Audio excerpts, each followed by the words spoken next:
When you picture a ninja, what comes to mind? Probably a lone warrior dressed in black, a master of stealth and sabotage, right? Well, what if I told you the most important historical text on the ninja, the Bansenshukai, tells a totally different story?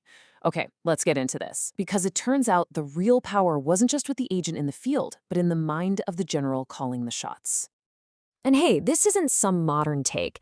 The Bansenshukai, written way back in 1676, is brutally clear about this. It basically says that a commander who doesn't use shinobi or spies is, well, seriously ignorant.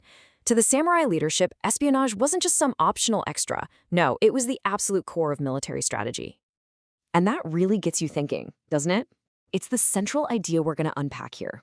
We spend all this time focusing on the person in the shadows, but what if the real genius, the person holding all the cards, was the commander, sitting back in his headquarters, moving these agents around like pieces on a chessboard? So where's the proof? Well, the answer has been hiding in plain sight this whole time, right inside the Bansenshukai itself. See, while the manual definitely has sections on ninja tools and how to sneak around, a huge chunk of it was never meant for the ninja agent. It was a top-secret playbook written specifically for the samurai commander.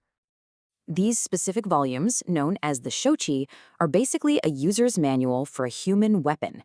This isn't about how to throw a shuriken or climb a wall.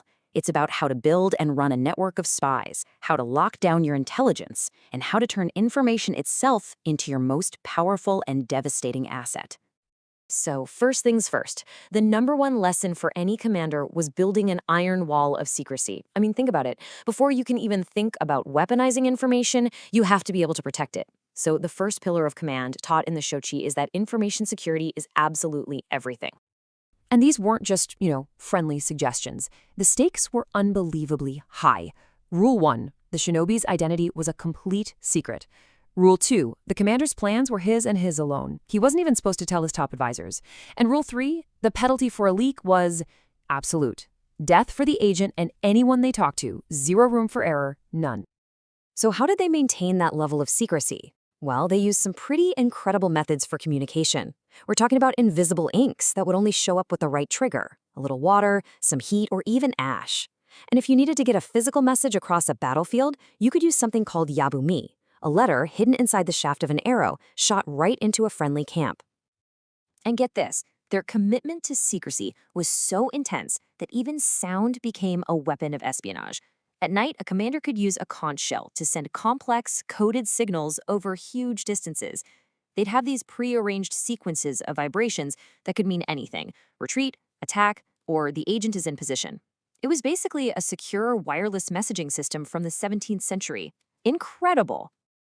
Okay, so you've locked down all your secrets. What's next? Well, now you go on the offensive. This is the second pillar of the shochi.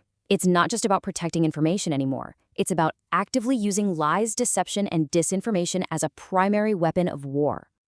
This is honestly one of my favorite parts of the whole manual.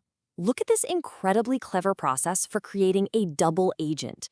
You don't just capture an enemy spy, you turn them. You feed them bogus information, and then you help them prove their loyalty to you by letting them burn down a fake camp that you built specifically for this purpose.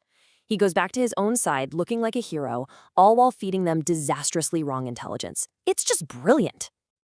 And this just shows you the kind of strategic 4D chess mindset you had to have.